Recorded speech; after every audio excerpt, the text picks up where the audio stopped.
하나님 말씀은 이사야 59장입니다. 이사야 59장 18절 말씀부터 말씀 보겠습니다. 이사야 59장 18절입니다. 그들의 행위대로 그분께서 갚으실 것이니 그분의 적들에게는 분노하시고 원수들에게는 보복하시며 섬들에게도 보복하고 갚으실 것이다. 그들이 서쪽에서 여호와의 이름을 두려워하며 해 뜨는 쪽에서 그분의 영광을 두려워할 것이니 이는 여호와의 바람으로 급히 흐르는 강물처럼 여호와께서 오실 것이기 때문이다. 그랬습니다. 예, 18절에 보니까 그들의 행위대로 그분께서 갚으실 것이다 말씀하셨습니다. 하나님께서는 행위대로 갚으시는 분이세요. 어떤 감정, 물론 하나님께서 하나님의 그 깊으신 성품이 있죠. 근데 그 인간적인 감정처럼 감정으로 이렇게 하시는 분은 아니세요. 원수에 대해서도 대적에게 대해도 마찬가지고 하나님의 백성에게도 마찬가지입니다. 그래서 이제 공의라고 하죠. 공의. 하나님의 공의예요. 시편 28편 4절에서도 행위대로 갚으신다는 거예요. 하나님께서는. 거기 시편 28편 4절 한번 읽어주시겠어요? 주께서 그들에게 그 행사와 그 행위의 악함대로 갚으시되 그 손이 행한 대로 갚으셔서 그들이 마땅히 받아야 할 것으로 돌리소서. 네. 62편 12절에도 말씀하셨는데 주께서 그들에게 그 행한 일이죠. 그 행위의 악함대로 갚으시되 그 손이 행한 대로 갚으셔서 그들이 마땅히 받아야 할 것을 돌리소서. 하나님 그 행한 대로 갚아주세요. 선을 행하고 의를 행하고 하나님의 기쁘신 뜻을 따라서 행하면 또 그 행한 대로 또 갚아주세요. 그러니까 아주 공정하죠. 아주 공평하세요. 치우침이 없는 거예요. 이게 하나님의 성품이에요. 하나님의 성품을 잘 알고 있으면 좋잖아요. 집에 아이들이 아빠, 엄마의 성격을 잘 알고, 우리 아빠는 이런 성격 가지고 있다. 엄마는 이런 성격 가지고 계시다. 이렇게 하면 내가 혼나고, 이렇게 하면 내가 선물을 받는다. 그러니까 알고 있으면 어떻습니까? 그 전혀 모른다. 그건 아직까지 유치한 거고, 네. 거기 62편 12절 또 한번 읽어주시겠어요? 주님, 이내가 주님의 것이오니 주님은 각 사람의 행위대로 갚으실 것입니다. 네, 하나님은 인애가 충만하신 분이세요. 인애는 사랑이기도 하지만 깊은 이해를 가르쳐요. 하나님께서 우리를 깊이 이해하신다. 좋죠? 네. 하나님이 나를 깊이 이해하고 계신다. 하나님의 사랑인데 그 깊은 이해와 지식을 가지고 나를 사랑하시는 거예요. 나를 충분히 다 아시고 나를 사랑해 주세요. 그게 이제 인애라고 할 수 있어요. 주님은 각 사람의 행위대로 갚으실 것입니다. 그러니까요. 우상 섬기고 밤낮 안식일 거역하게 나가고, 그래서 유다가 망한 거 아닙니까? 또 오늘 18절 중간에 보니까 그분의 적들에게는 분노하시고 원수들에게는 보복하시며 섬들에게도 보복으로 갚으실 것입니다. 그랬습니다. 원수 대적들 하나님 보복하세요. 복수하신 하나님이라 그랬죠. 나는 보복하고 복수하는 하나님이다.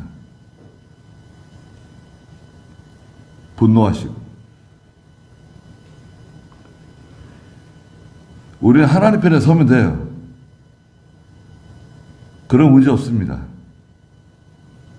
하나님 편에 서면 그 사람은 견고한 사람이에요. 견고하세요. 우리 보통 견고하세요 말하는데 자기 힘으로 견고하기가 쉽지 않습니다. 인간은요,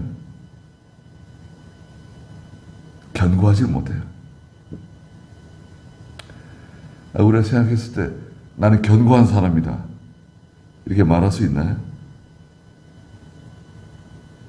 사람은 결심해도 3일 가기가 쉽지 않고, 결심을 해도 3일 버티는 게 쉽지 않아요.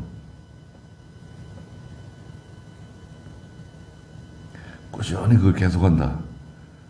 아유, 대단한, 끈기가 대단한 사람이죠. 뭐 어떤 일을 꾸준히 계속하는 게 참 쉽지 않습니다. 아침 저녁으로 또 마음이 바뀌어요. 우리는 아침에는 가고 싶었는데 저녁이 되면 가고 싶은 마음이 없어져요. 아침에는 뭐가 먹고 싶었는데 저녁이 되면 또 먹고 싶은 마음이 없어요.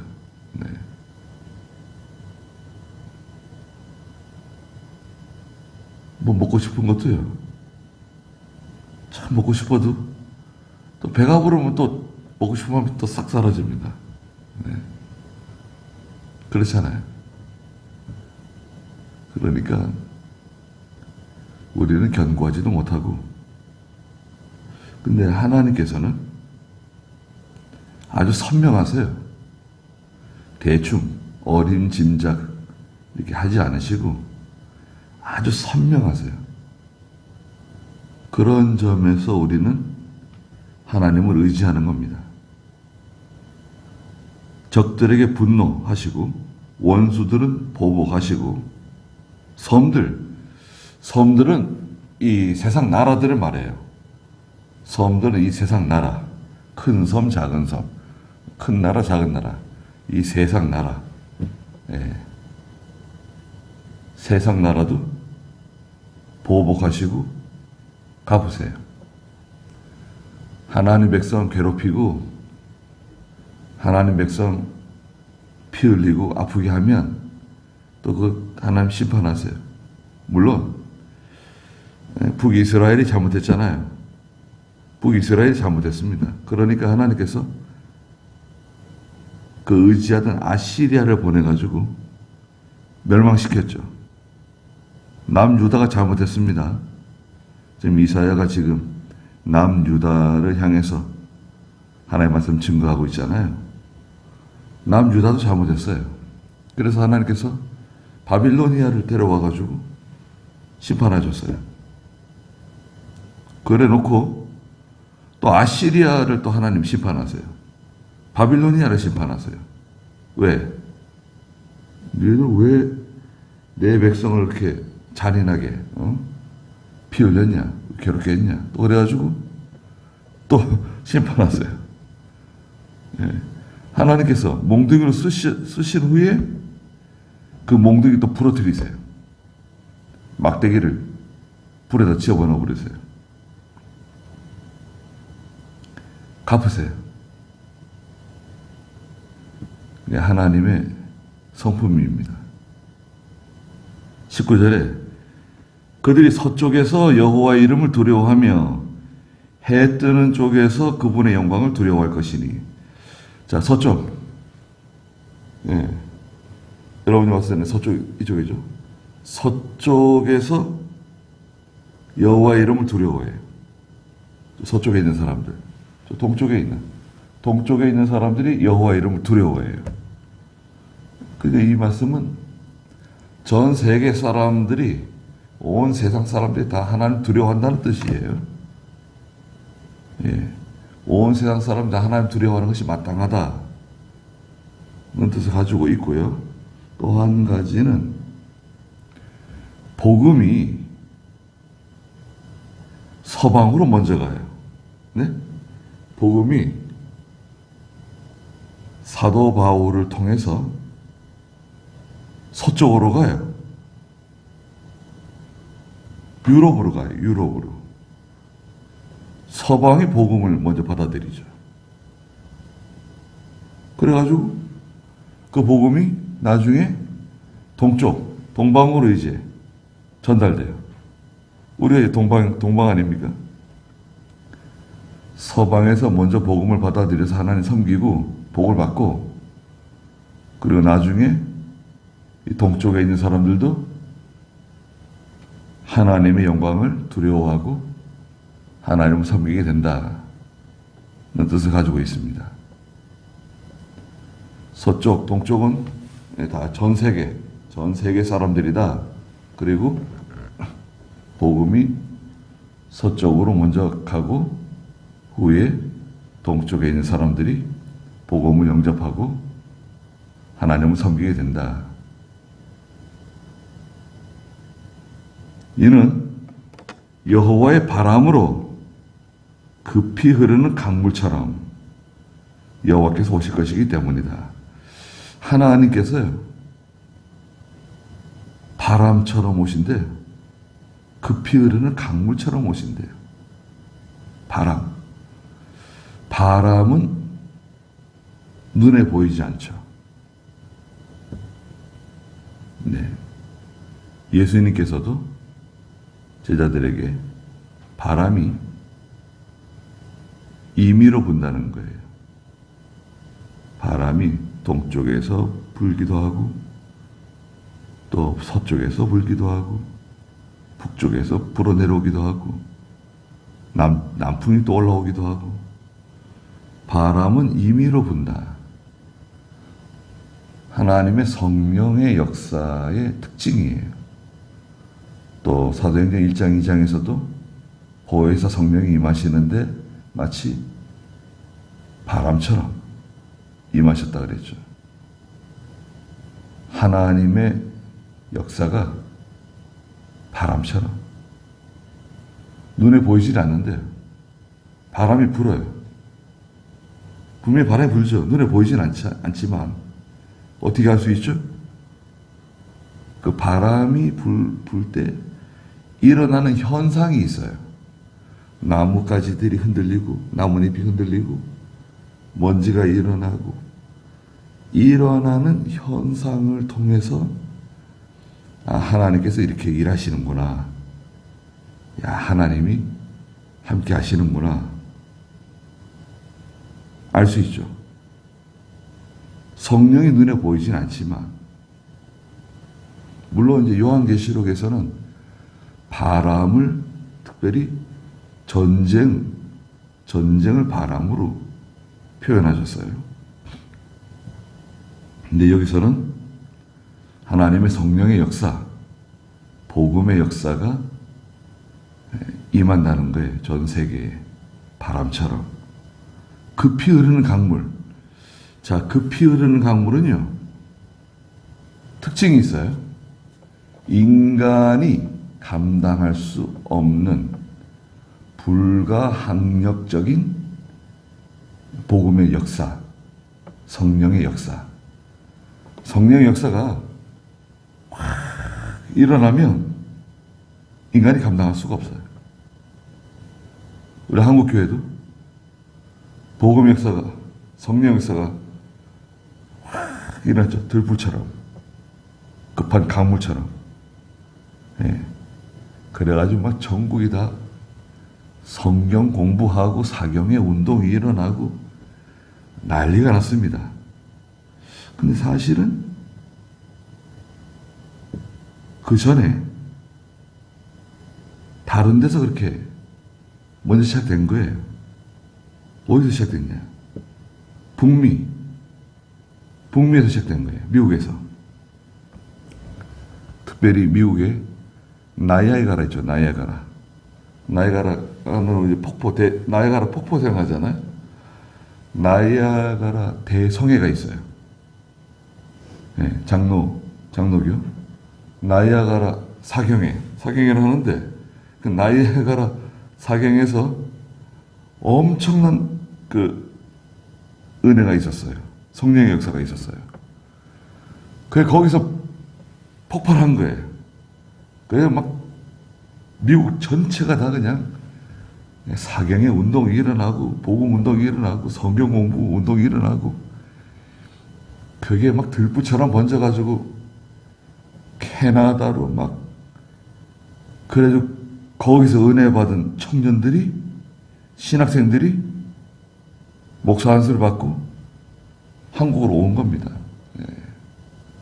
집안 좋은 사람들, 공부 많이 한 사람들, 막 예일 대학 다니고 하버드 다니고 뭐 프린스턴 다니던 사람들이 안수 받고 선교사로 지원해가지고 가족들 데리고 막 넘어온 거예요. 그 이제 미국의 사경의 운동. 그래가지고 한국에 와가지고 한국의 사경의 운동. 이 사경의 운동은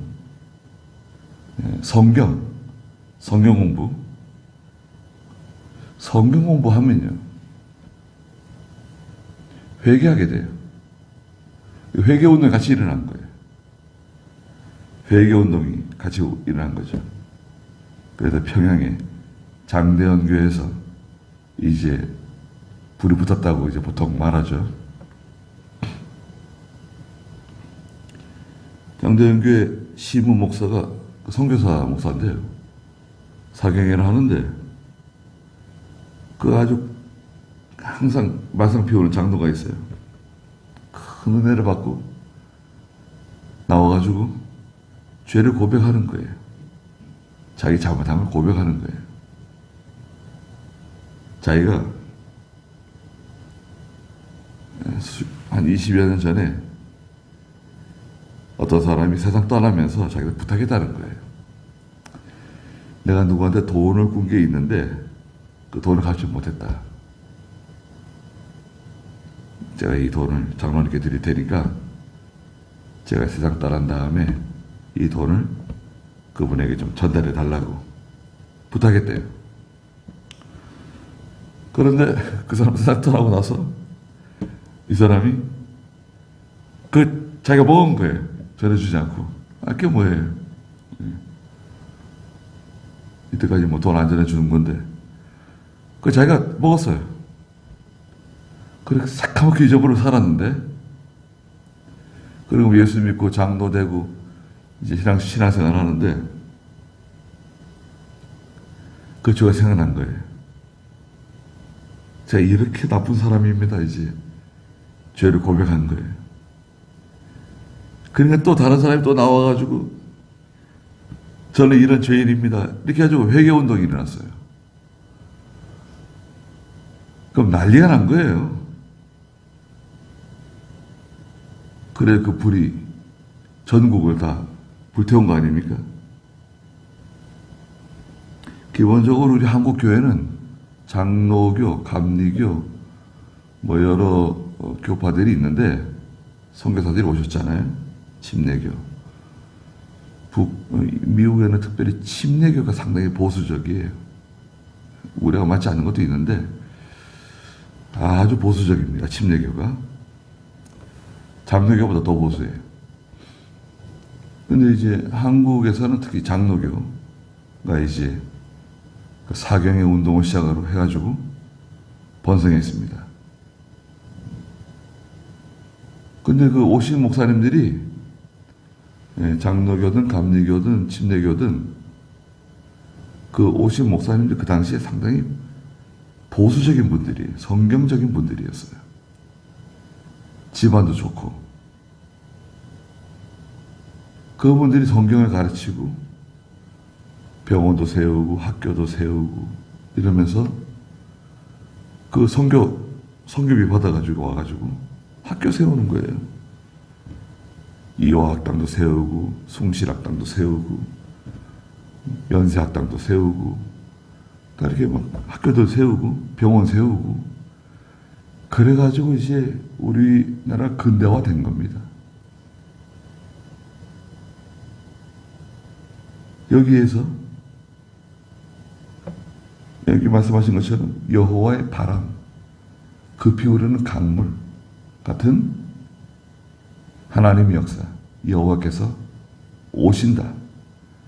하나님이 오시고 하나님이 가시고 그런 건 아니죠. 예레미야서에 보면은 온 우주 만물 천지 가운데 충만하신 하나님이신데 오시는 건 뭐예요? 하나님 오신다. 하나님의 감동, 하나님의 은혜가 우리에게 임하신다. 하나님의 감동이 있어야 돼요. 하나님 말씀 전하는데 감동이 없다. 그러면 무섭습니다. 성경은 많이 알고 있는데 감동이 없어요. 그러면 의식적으로 변합니다. 교회가. 의식이 돼요. 다. 그렇잖아요. 결혼해서 살고 있는데 잘 살아요. 아무 문제 없어요. 근데 사랑하진 않아. 결혼해서 그냥 사는 거예요. 아이도 낳고 사는 거예요. 근데 사랑하는 마음은 없어요. 그럼 어떻게 되는 거죠? 오래 갈 수 있겠어요? 그건 참 무서운 집이 될 것 같아요. 네. 또 교회가 말씀은 없어요. 말씀은 없는데 사랑은 넘쳐요. 네. 말씀은 없는데 얼마나 친절하고 서로 교제하고 화평하고 지상 낙원 같아요. 어떻게 될까요? 말씀이 없으면요 모래 위에 세워질 것 같아요. 시험이 오면 그냥 와르르 무너져요. 교회가. 시험이 오면. 좋을 때는 그렇게 행복하지만 시험을 이겨낼 수가 없어요. 감정 충만 가지고 안 돼요. 또 진리만 주장하다가 의식적으로 변할 수도 있어요. 그래서 아주 조심해야 됩니다. 하나님 말씀과 함께 성령의 감동, 촉촉히 내리는 아침 이슬과 같이 하나님의 은혜가 우리 심령 속에 임해야 돼요. 그런데 그 성격은 어떤 성격이냐? 바람과 같이 눈에 보이지 않는, 또 급히 흐르는 강물과 같이 인간이 저항할 수 없는, 항거할 수 없는 그런 하나님의 은혜가 우리에게 임하는 거죠. 20절에 구속자가 시온에 오시며, 구속자는 장차 오시는 메시아 되시는 예수 그리스도세요. 시온은 어디입니까? 시온성은 저 예루살렘성을 말하는데 하나님의 도성. 그러나 이 시온성은 신령한 하나님의 나라, 신령한 하나님의 세계를 말해요. 영적 예루살렘. 예수 그리스도께서 구속자 되시는, 중보자 되시는, 16절에서도 중재자가 없는 것에 놀라셨다 그랬는데, 중재자, 중보자 되시는, 보혜사 되시는 그리스도께서 오셔가지고 야곱 자손 중에 하나님 백성들 가운데 반역으로부터 돌이킨 자들, 그 불순종하고 하나님 대적하며 나가던 하나님 백성들이 회개하고 돌아오는데 그들 가운데 임하신다는 거죠. 회개하고 돌아오면 돼. 그럼 다 회복되고 다 살아나요. 죽지 않아요. 회개하면 죽지 않습니다. 오히려 하나님 역사가 크게 일어난다니까요. 말이죠. 회개운동. 특징이에요. 우리가 기도할 때 회개하잖아요. 그러면 즉시 하나님의 은혜가 내려와요. 21절에 여호와께서 말씀하시기를 이것이 내가 그들과 맺은 나의 언약이다. 내가 그 회개하고 돌아오는 나의 백성들과 맺은 중보자 되시는 예수 그리스도를 통해서 시온에 거하는 영적 하나님의 도성에 거하는 하나님의 백성들과 맺은 나의 언약. 두 가지인데요. 첫째 뭐냐? 곧 내 위에 있는 나의 영과 두 번째는 내 입에 있는 내가 둔 나의 말이 이제부터 영원히 내 입과 내 자손의 입과 또 그 자손의 입에서 떠나지 아니할 것이다. 두 가지인데요. 하나님의 성령이 영원히 떠나지 않을 것이다. 너희 가운데서. 두 번째 뭐죠?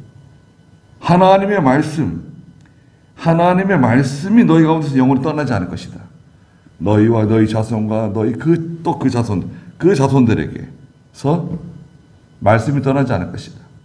영원히. 이게 나의 언약이다. 누구에게? 회개하고 돌아오는 하나님 백성들에게. 회개하고 하나님께 돌아오는 그 백성들에게 하나님이 바람과 같이 급히 흐르는 강물과 같이 임하시고 두 가지 약속해 주신 거죠. 성령의 역사가 영원히 떠나지 않을 것이다.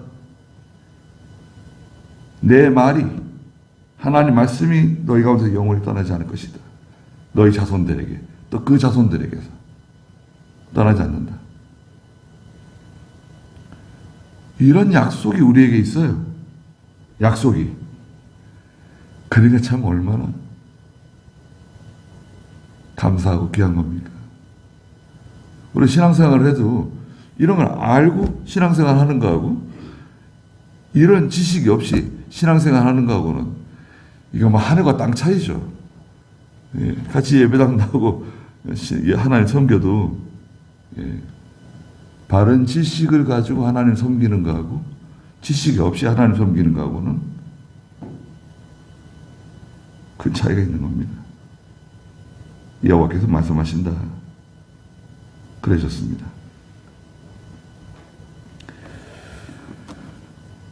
행한 대로 갚아주신다. 우리가 기억해야 되겠습니다.